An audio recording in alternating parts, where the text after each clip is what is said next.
Hey guys, it's your boy, SJ the Paper Slider, coming back at ya with another paper slideshow.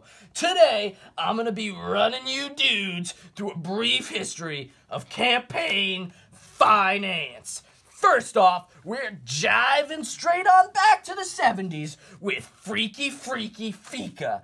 Now, this is not the first time these cats tried to regulate campaign contributions, but now they're back in the sack, ready to attack with the Federal Elections Campaign Act, hitting you hard with contribution limitations and disclosure laws. We're also coming at you with the Revenue Act, bringing in things like $50 tax deductions for individual contributions. Now, this was back in 1971, and all was fine and dandy until the following year, when our boy Nixon got a little Snoopy McDuperson all up in the Dems' business. This nasty scandal made us bring in 6 groovy dudes to form the FEC in 1974, ready to lay down the law on all that FECA had to offer. But then James Buckley swoops in 1976, slamming down a lawsuit on the FEC in Buckley v. Vallejo through the First and Fifth Amendments.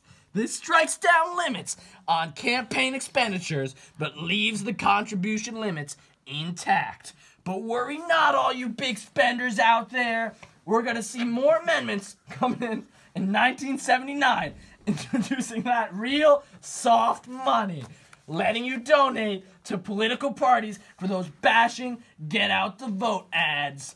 Buckley's ruling is upheld in the FEC versus National Conservative of 1985, all before the U.S. Senate votes twice to bring about those strict campaign fundraising controls. The bipartisan maneuvers see those bills killed. The general election spending, meanwhile, is still on the rise, hitting $408 million in 1988. Same year, the Republicans are at it again, filibustering our chops over a proposal to limit candidates' overall campaign spending. A constitutional amendment to strike down the Supreme Court decision gets a taste of its own medicine and is struck down.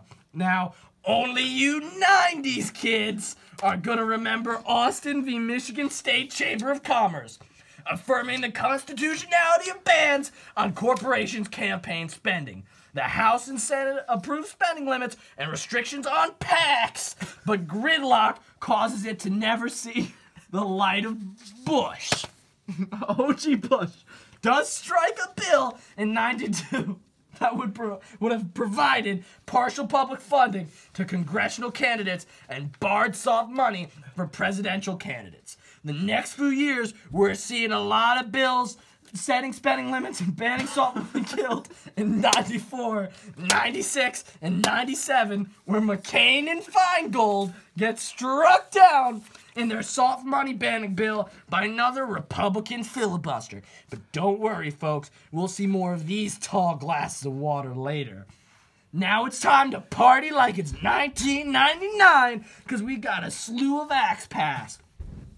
Asa Hutchinson banning soft money and raising hard money limits with the Campaign Integrity Act. Representative Bill Thomas banning foreign money and reforming FEC with the Campaign Reform and Election Integrity Act. Representative John Doolittle doing a lot by repealing all federal election contribution limits with the Campaign Legislature and Political Freedom Act. And the Shays Meehan bill trying to ban soft money and limit types of campaign advertising. Now, the bromance returns in 2002 with the Bipartisan Campaign Reform Act, and our boys McCain and Feingold are riding high on their bipartisan.